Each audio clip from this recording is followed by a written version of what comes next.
Hey, to update apps on your Realme C67, first of all, you will have to open the Google Play Store and you have to be connected to the Wi-Fi or mobile data. Next, you will have to click on this account on the right upper corner and you will have to select Manage Apps and Device.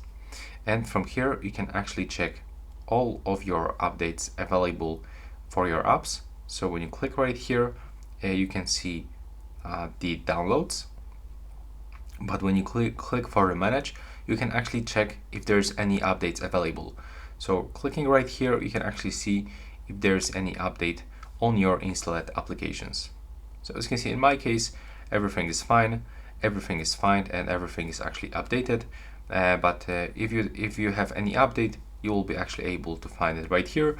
Or for example, if you are using YouTube and you want to update YouTube, or you can check for the YouTube, you can just click on it, and here if the update will be available, you will be able to click here and tap on update.